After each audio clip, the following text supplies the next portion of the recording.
The Buddhist Legends, Volume 2. The Treasurer's Son, or Great Wealth. They that have not led. This religious instruction was given by the teacher while he was in residence at Isipatana, with reference to great wealth, Mahadhana, the treasurer's son. Mahadhana, it appears, was reborn at Benares in a household worth 80 crores. Now his mother and father thought to themselves, "We have a vast store of wealth in our house, and there is no necessity that our son should do anything else than enjoy himself according to his own good pleasure." Accordingly, they had him instructed in singing and in the playing of musical instruments, and that was all the instruction he received. Likewise, in that same city, in a household worth 80 crores of treasure, a daughter also was reborn. The same thought occurred to her mother and father also, and they had her instructed only in dancing and singing. When the two reached the proper age, they were married with the customary ceremonies. In the course of time, both their mothers and fathers died, and then there were twice 80 crores of treasure in the same house. It was the custom of the treasurer's son to go thrice a day to wait upon the king.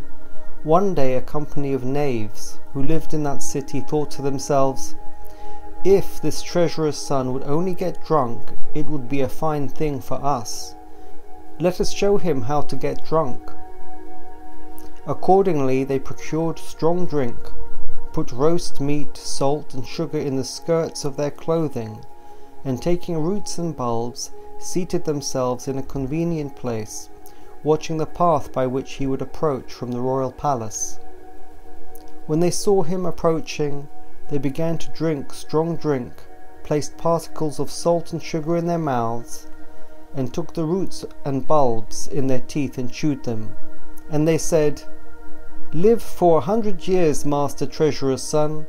With your help may we be enabled to eat and drink to our heart's content." Hearing their words, the youth asked the little page who followed him, "What are these men drinking?" "A certain drink, master." "Does it taste good?" "Master, in this world of the living there is no kind of drink to be had comparable to this." "In that case," said the youth, "I must have some too." So he caused the page to bring him first a little and then a little more, and all this he drank. Now in no long time those knaves discovered that he had taken up the habit of drinking. Then they flocked around him. As time went on, the crowd that surrounded him increased in numbers. He would spend 100 or 200 pieces of money at a time on strong drink.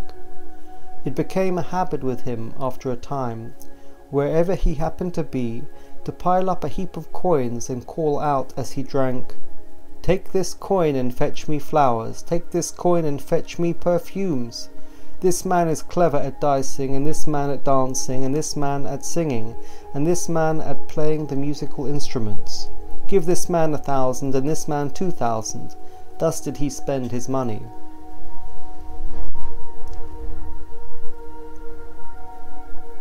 In no long time he squandered all the 80 crores of treasure that formerly belonged to him.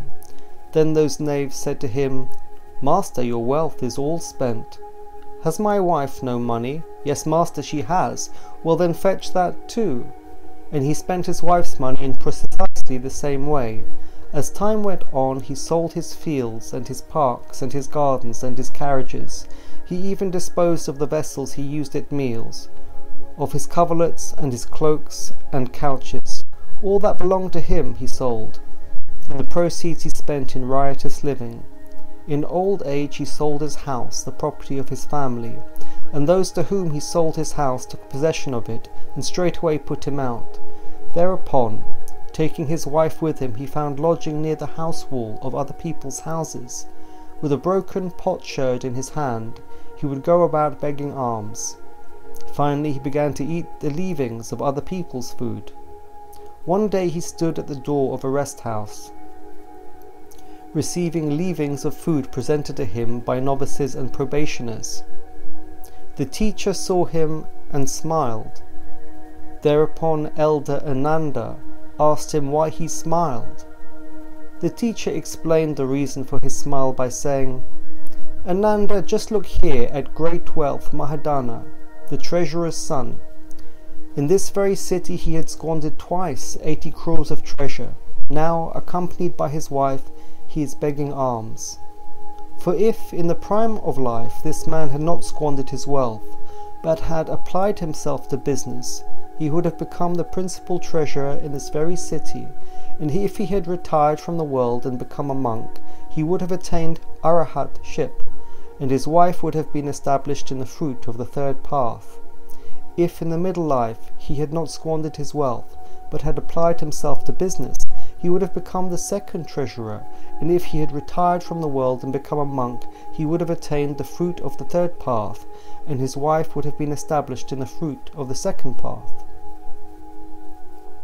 If in the latter years of his life he had not squandered his wealth, but had applied himself to business, he would have become the third treasurer, and if he had retired from the world and become a monk, he would have attained the fruit of the second path, and his wife would have been established in the fruit of conversion. But now he has fallen away from the wealth of a layman, and he has likewise fallen away from the estate of a religious. He has become like a heron in a dried-up pond." So saying, he pronounced the following stanzas. They that have not led the holy life, they that have not obtained wealth in time of youth, perish like worn-out herons in a pond from which the fish have disappeared. They that have not led the holy life, they that have not obtained wealth in time of youth, lie like worn-out bows, bewailing the times that are past.